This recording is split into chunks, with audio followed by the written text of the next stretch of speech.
Hola, bienvenidos a una nueva expedición semanal en la búsqueda de tesoros espirituanos. Seguramente ha escuchado alguna vez que Santi Spíritus es tierra de tríos. A esta tradición dedicaremos nuestro programa de hoy. ¿Listos para emprender el viaje? Acompáñenme.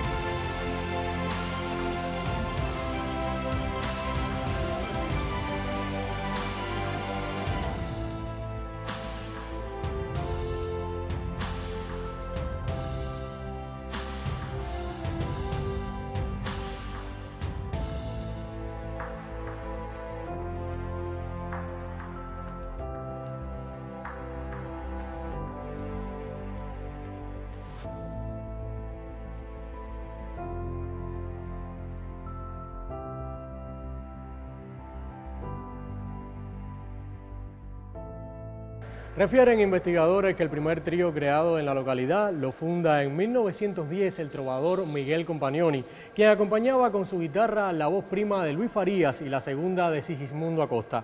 Su repertorio estaba integrado básicamente por las composiciones de Miguelito, como cariñosamente le llamaban al bardo espirituano. Luego de Compagnoni, Rafael Gómez Teofilito, Alfredo Barona, Rafael Rodríguez y otros trovadores se animarían a formar tríos, unos de forma ocasional, otros con mayor permanencia en el panorama musical de la región. A ellos unirían guitarristas e importantes intérpretes, entre ellos la voz prima de Misael Gómez, el respetable falsete de su hermano Bernardo y el potente segundo de Juan Manuel Puig.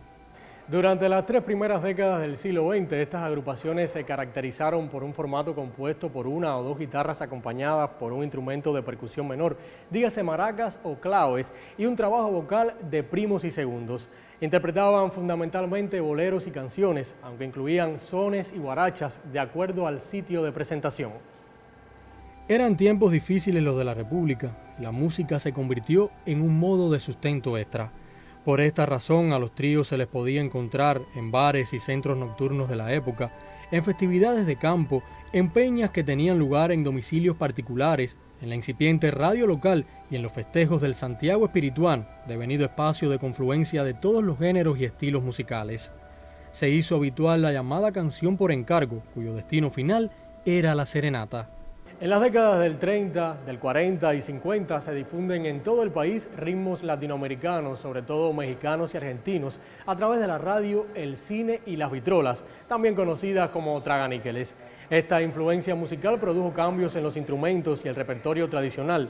Muchos tríos asumieron las interpretaciones internacionales, introducen dos guitarras y un requinto o tres guitarras en su formato.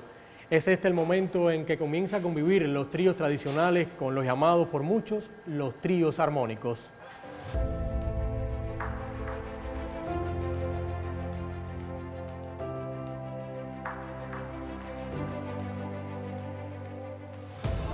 Y hasta la casona de la Unidad en Santi Spíritus llegamos para conocer más sobre los tríos en Santi Spíritus. Conversaremos con el músico, investigador y miembro de esta institución, Carlos Manuel Borroto. Acompáñenme.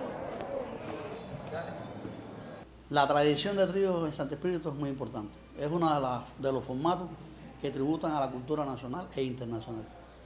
Santi Spíritus tiene una escuela de tríos muy importante que, bueno, el maestro Roberto Jiménez es quien la encabeza. Y por supuesto hay una proliferación de tríos muy grande en Santi Spíritus. Ahora, ha habido una polémica durante muchos años de por qué se le llama trío armónico a uno y a otro tradicional. Realmente el concepto es un concepto equivocado desde el punto de vista de la academia, desde el punto de vista técnico, porque tanta armonía es un dúo que es un trío. Digo un dúo porque el llamado trío de do, que es el trío tradicional, que comúnmente hay dos voces acompañadas de una guitarra, a veces tocan los tres guitarras, a veces tocan dos guitarras, dos voces y un instrumento de percusión, en fin.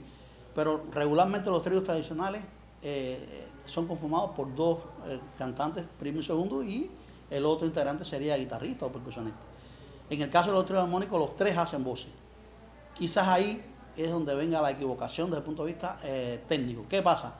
Que eso son clasificaciones, nomenclaturas que dan algunos estudiosos precisamente para diferenciar un poco entre la tradición ¿Qué pasa? Que tanto tradicional es uno como el otro también. Entonces yo pienso que lo mejor sería llamarle tríos, sin diferenciar realmente, porque como mismo la trova es una sola, y no se debe emplear el término nueva trova, trova tradicional, que también lo emplean los estudiosos para dividirla. Realmente la trova es una sola, y la tradición triera es una sola también.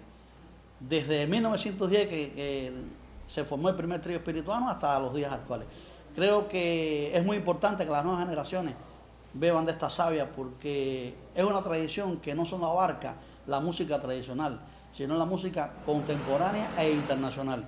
Y creo que es uno de los formatos que mejor agradece el oído, la tradición, la manera en que se hacía, por ejemplo, la serenata, muchas veces era a través de trío. Entonces yo creo que sería importante que la radio, la televisión, divulgaran un poco más esta labor cultural de los tríos, que vendría a servir de legado a las nuevas generaciones.